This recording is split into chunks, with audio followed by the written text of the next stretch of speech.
नमस्कार दोस्तों। JDA जेलो AP और जुडिशरी की तैयारी करने वाले सभी विद्यार्थियों का स्वागत है। आज हम शुरू करेंगे the right to fair compensation transparency in land acquisition rehabilitation and resettlement act 2030, जिसे शॉर्ट में बोलते हैं LARR 2030। जेडीए जेलो की परीक्षा में ये इम्पोर्टेंट है क्योंकि इससे रिलेटेड काफ़ी क्वेश्चन पूछे जाते हैं। इससे पहले हमने जेडीए परीक्षा के लिए जेएलओ के लिए टेनेंसी एक्ट, स्टैम्प एक्ट और जेडीए एक्ट को कंप्लीट किया है विद एमसीक्यूज। तो अगर आपने वीडियोस नहीं देखा है तो ज़रूर देखें। आज का वीडियो हम स्टार्ट करते हैं। सबसे पहले कि LARR एक्ट 2013 हमें पढ़ना क्यों पड़ता है, इसकी ज़रूरत क्या है। तो ये एक्ट कब लागू होगा? जब सरकार या कोई भी अथॉरिटी किसी भी पब्लिक पर्पस के लिए किसी भी व्यक्ति की अगर भूमि को एक्वायर करती है, अभिग्रहित करती है, तब ये एक्ट उस टाइम काम में आता है। जैसे लैंड एक्विजिशन का मतलब है भूमि अर्जन, यानी कितनी ज़मीन किसी व्यक्ति से लेनी है, किस प्रक्रिया से ली जाएगी, आगे की प्रोसेस क्या होगी, नोटिस कैसे देना है, वैसे। और उस ज़मीन लेने के बाद कंपनसेशन कैसे दिया जाएगा, क्योंकि पहले किसानों को बहुत कंपनसेशन मिलता था। ये एक्ट डिसाइड करता है कि उसकी मार्केट वैल्यू कितनी होगी। फिर जिन व्यक्तियों का ज़मीन ले ली गई है भूमि, उन्हें वापस से रिहेबिलिटेशन और रीसेटलमेंट इस एक्ट के तहत किया जाता है। और ये सब करने से पहले SIA किया जाता है, सोशल इम्पैक्ट असेसमेंट। कितने लोग प्रभावित होंगे, क्या वास्तव में पब्लिक पर्पस के लिए है, ट्राइबल एरिया के लिए क्या प्रोसेस है। तो ये एक्ट इसीलिए काम में आता है। शॉर्ट में अगर देखें तो कैसे प्रक्रिया पूरी होती है उसको हम डिटेल में इस एक्ट में पढ़ेंगे। सबसे पहले SIA सामाजिक प्रभाव का आंकलन किया जाएगा कि वास्तव में कितने लोग अफेक्ट हो रहे हैं।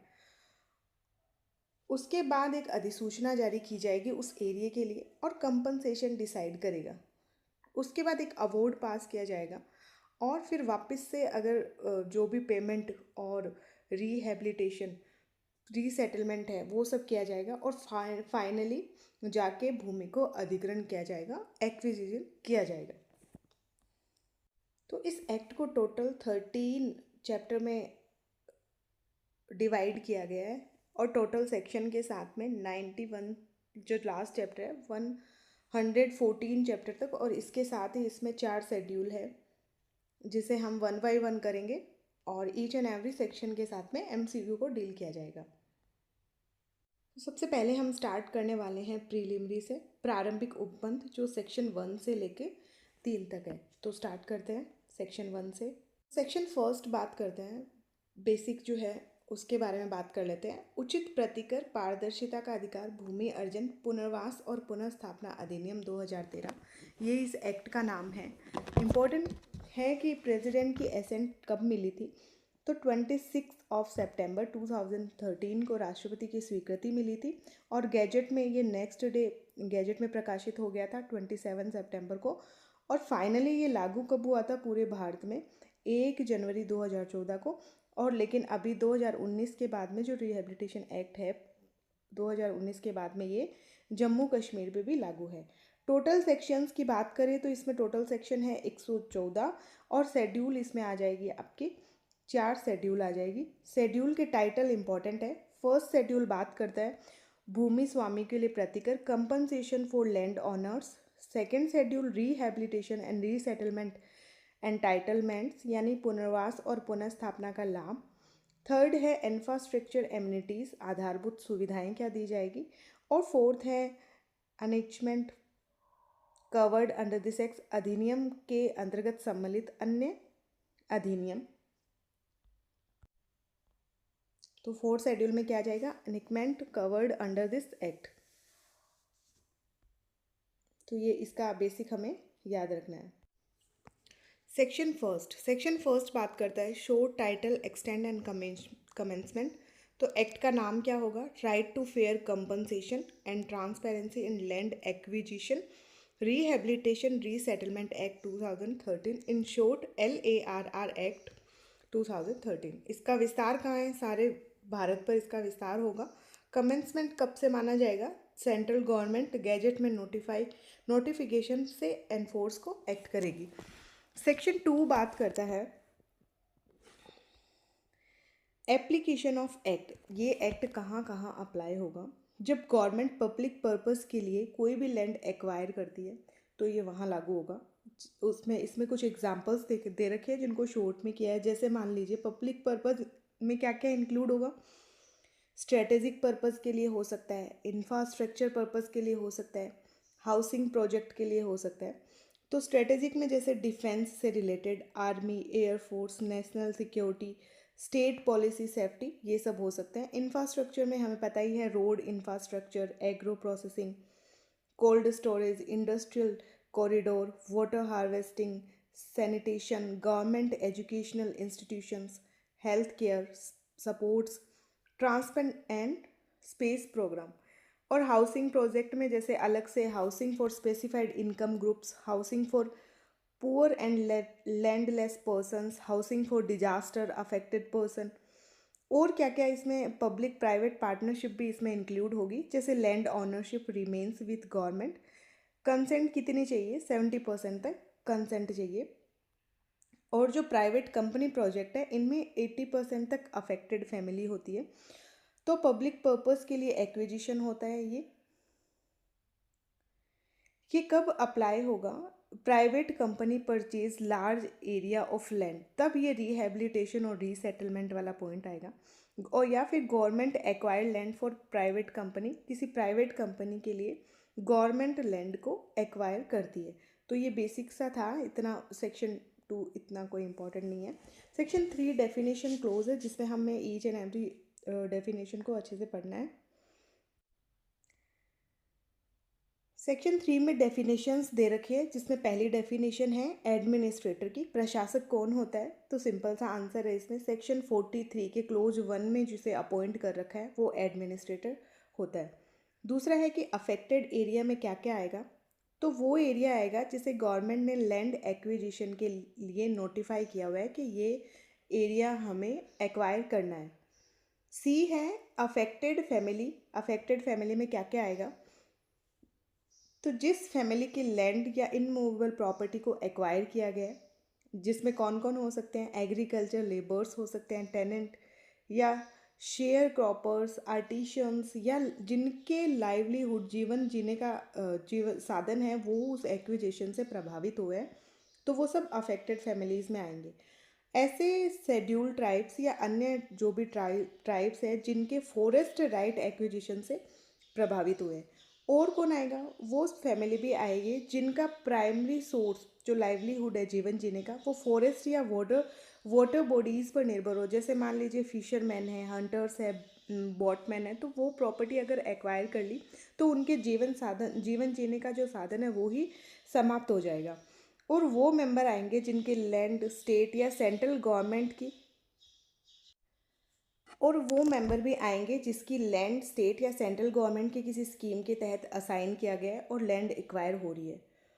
और ऐसी फैमिली जो अर्बन एरिया में रह रही है, 3 साल या उससे ज़्यादा समय से रह रही है और उनके लाइवलीहुड उस एक्विजिशन से प्रभावित हो रहे हैं, तो वो सब भी अफेक्टेड फैमिली में इंक्लूड होंगे। डी में है एग्रीकल्चर लैंड। कृषि भूमि में कौन कौन आएगा? तो कृषि भूमि में agriculture, horticulture, dairy farming, poultry farming, fish farming, silk farming, और सीड की फार्मिंग करना, नर्सरी करना, ये सब चीज़ें भी, cattle grazing, crop trees, grass, golden produce, ये सब चीज़ें भी किस में एक्वायर हो जाएगी? एग्रीकल्चर लैंड में।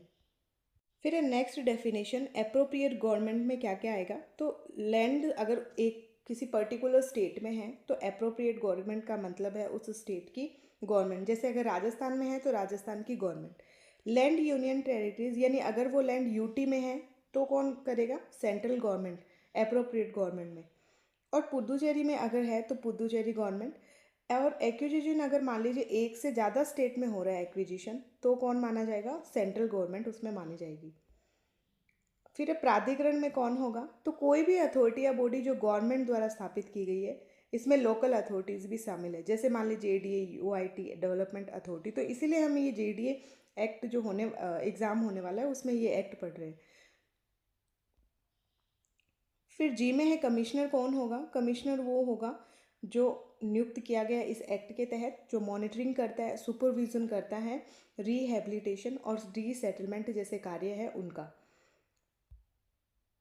फिर कॉस्ट ऑफ एक्विजिशन यानी अर्जन की लागत क्या होगी, उस पर क्या क्या चीज़ें, मतलब कॉस्ट की मिला के क्या आएगी। जैसे मान लीजिए कंपनसेशन है, rehabilitation, resettlement cost, administrative cost या अदर इंसिडेंटल एक्सपेंसेस, इन सब की जो कॉस्ट है उसी उसी को बोला जाता है कॉस्ट ऑफ एक्विजिशन। आई में दे रखा है कलेक्टर में कौन कौन आएगा, डिस्ट्रिक्ट कलेक्टर, डिप्यूटी कलेक्टर, और गवर्नमेंट ने लैंड एक्विजिशन के लिए अगर कोई और ऑफिसर अपॉइंट किया तो वो भी इसमें इंक्लूड आ जाएगा। जो क्या क्या काम कर सकता है, जो प्रोसेस को हैंडल करता है, एक्विजिशन से रिलेटेड जो भी प्रोसेस है, कंपनसेशन अवार्ड देना और प्रोसीडिंग को कंडक्ट करना, ये सारे काम कलेक्टर के होंगे। जे में है कंपनी। कंपनी में क्या क्या आएगा, जो कंपनी एक्ट 1956 है या जो कंपनीज एक्ट 2013 है, इसमें ऐसी कोई भी कंपनी जो रजिस्टर्ड है वो कंपनी में आ जाएगी, और इनमें प्राइवेट कंपनी भी है और पब्लिक कंपनी भी इसमें सम्मिलित है। फिर डिस्प्लेस्ड फैमिली यानी जिनकी लैंड को एक्वायर कर लिया, वो विस्थापित हो गए, तो उनको बोला जाता है। तो वह फैमिली जिसे लैंड एक्विजिशन के कारण अपना घर, भूमि या निवास स्थान छोड़ना पड़े और एक्विजिशन के कारण उनको रीलोकेट होना पड़े, यानी एक स्थान से अगर दूसरे स्थान पे जाना पड़ रहा है, तो उस फैमिली को कंसिडर किया जाएगा डिस्प्लेस्ड फैमिली। फिर एंटाइटल टू द एक्ट, अधिकार प्राप्त व्यक्ति कौन होता है, तो इसमें वो व्यक्ति होता है या वो फैमिली होते हैं जो इस एक्ट में जिसे क्या क्या डिस्प्लेस्ड हो गए और जिन्हें कंपनसेशन दिया जाना है, रिहेबिलिटेशन जिनका किया जाना है, और जो रीसेटलमेंट बेनिफिट पाने के अधिकार रखते हैं, तो उनको बोला जाएगा एंटाइटल्ड टू द एक्ट, यानी इस एक्ट से अधिकार प्राप्त करने वाले व्यक्ति। फिर फैमिली, एम में फैमिली में क्या क्या इंक्लूड हो जाएंगे, हस्बैंड वाइफ तो है ही, इसके अलावा माइनर, उनके चाइल्ड माइनर होगा, और जो एडल्ट डॉटर है वो भी इसमें इंक्लूड आ जाएंगे। ये इंपॉर्टेंट डेफिनेशन है। और जो इन पे डिपेंडेंट, जैसे पेरेंट्स डिपेंडेंट में या इस तरीके से अगर कोई और भी मेंबर है जो डिपेंडेंट है इन सब पे, तो वो भी फैमिली में इंक्लूड हो जाएंगे। फिर है होल्डिंग ऑफ लैंड, भूमि का धारण। तो किसी भी व्यक्ति के कब्जे या स्वामित्व में कुल भूमि को होल्डिंग ऑफ लैंड कहते हैं। एक व्यक्ति है जिसके पास में कितनी प्रॉपर्टी है, तो वो हो गया होल्डिंग ऑफ लैंड, भूमि का धारण करने वाला, होल्डर ऑफ द लैंड यानी भूमि का धारक। और इसमें दोनों, ये इंपॉर्टेंट पॉइंट है, इसमें सिर्फ उसकी खुद की भूमि और जिस भूमि पर उसने पजेशन कर रखा है वो भूमि भी इंक्लूड होगी। ओ में दे रखा है इंफ्रास्ट्रक्चर प्रोजेक्ट क्या होता है, तो road, railway, port, irrigation project, power energy project, transport facilities, ये सब जो प्रोजेक्ट होते हैं इनको इंफ्रास्ट्रक्चर प्रोजेक्ट कहते हैं। गवर्नमेंट द्वारा जो नोटिफाइड इंफ्रास्ट्रक्चर प्रोजेक्ट है वो भी इसमें इंक्लूड हो जाएंगे। पी है कि लैंड में क्या क्या इंक्लूड होगा, तो लैंड में भूमि के साथ उसके स्थायी रूप से जुड़ी हुई चीज़ें जैसे building, trees, water veg, benefit arising from land, भू आबद, भूबद चीज़ें और ऐसे अन्य चीज़ें जो भूमि का भाग मानी जाती है, वो सब लैंड में इंक्लूड होगी। लैंडलेस में होगी ऐसा व्यक्ति या फैमिली जिसके पास अपनी एग्रीकल्चर लैंड नहीं है, लेकिन वो किस पर निर्भर करता है लाइवलीहुड के लिए, मान लीजिए मजदूरी, कारीगरी व्यवसाय, मछली पकड़ना, वन उपज एकत्रित करना, पशुपालन, ये सब के लिए वो किसी और की भूमि के ऊपर डिपेंड है, तो उसे बोलेंगे लैंडलेस पर्सन। अब है आर से डब्ल्यू तक की डेफिनेशन। आर में दे रखा है लैंड ओनर, भूमि स्वामी कौन होगा, तो वो व्यक्ति जिसका नाम लैंड रिकॉर्ड में ओनर के रूप में दर्ज है।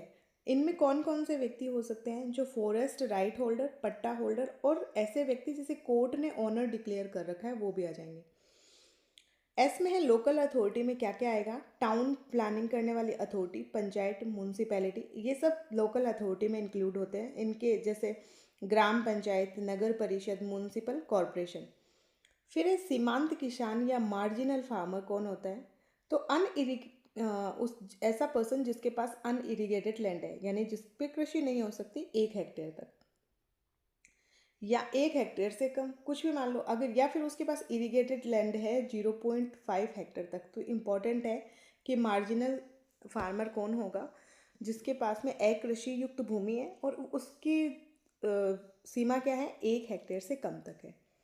यू में है मार्केट वैल्यू। मार्केट वैल्यू को कौन सी है, जो सेक्शन 26 में दे रखा है। और नोटिफिकेशन वही होगा, gadget of India, state gadget में प्रकाशित जो भी ऑफिशियल नोटिस है वो। डब्ल्यू में है पट्टा। पट्टा यानी गवर्नमेंट द्वारा लैंड पर दिए गए अधिकार का ऑफिशियल डॉक्यूमेंट, जिससे क्या पता चल रहा है, ऑनरशिप या पोजीशन का पता चल रहा है, तो उसे कहा जाता है पट्टा। अब तक हमने जितनी भी डेफिनेशन पढ़ी है उन सबके एमसीक्यूज कौन कौन से बन सकते हैं उनको देखते हैं। एडमिनिस्ट्रेटर किसके लिए नियुक्त किया जाता है, तो किसके लिए, compensation, land survey, rehabilitation, resettlement या मार्केट वैल्यू के लिए। तो प्रॉपर जो वर्ड एडमिनिस्ट्रेटर दे रखा है वो रिहेबिलिटेशन और रीसेटलमेंट के लिए दे रखा है, तो आंसर इसका सी। फिर अफेक्टेड एरिया में क्या हो जाएगा, तो अफेक्टेड एरिया में ये सारे एरिया इंक्लूड हो सकते हैं, फॉरेस्ट एरिया भी, इंडस्ट्रियल एरिया भी, अर्बन एरिया भी। तो लेकिन जो दे रखा है वो कि जो नोटिफाई किया है एक्विजिशन एरिया के लिए, उसे बोला जाएगा अफेक्टेड एरिया। तीसरा है, निम्न में से कौन अफेक्टेड फैमिली में शामिल है, तो कौन होगा, share cropper, forest dweller, agriculture labourer, तो ये सारे इसमें इंक्लूड हो जाएंगे। फोर्थ है, एग्रीकल्चर लैंड में कौन शामिल है, तो ये सभी इसमें शामिल हो जाएंगे, उपयुक्त सभी। स्टेट में लैंड एक्विजिशन होने पर अप्रोप्रिएट कौन सी होगी, तो स्टेट में अगर हुआ तो स्टेट गवर्नमेंट, सेंटर अगर यूटीज़ में हुआ तो सेंट्रल गवर्नमेंट, पुडुचेरी में हुआ तो वहाँ की गवर्नमेंट, एक से ज़्यादा स्टेट है तो सेंट्रल गवर्नमेंट। अथॉरिटी में क्या क्या आ सकता है, अथॉरिटी में यूडीए, यूआईटी कौन है, जेडीए से पहले जो थी उसके बाद में जेडीए बना दी गई, तो और डेवलपमेंट अथॉरिटी, तो ये सारी इंक्लूड हो सकती है। कमिश्नर किससे रिलेटेड है, कमिश्नर वो हो जो आर एंड आर से रिलेटेड, यानी रिहेबिलिटेशन और रीसेटलमेंट से। कॉस्ट ऑफ एक्विजिशन में क्या क्या शामिल होगा, तो कितना कंपनसेशन दिया जाना है, एडमिनिस्ट्रेटिव कॉस्ट कितनी है, आरआर कॉस्ट कितनी है, तो ये सारी इंक्लूड होंगे। कलेक्टर कौन होता है, कलेक्टर डेफिनेशन में क्या दे रखा था, डिस्ट्रिक्ट कलेक्टर, डिप्यूटी कमिश्नर, ये सभी इसमें इंक्लूड हो जाएंगे। एक्सपर्ट ग्रुप किस रिपोर्ट का एवोल्यूशन करते हैं, तो किस रिपोर्ट का करते हैं, SIA, यानी जो पहले एक्विजिशन करने से पहले जो प्रोसेस की जाती है, एग्जामिनेशन किया जाता है, उसके बारे में।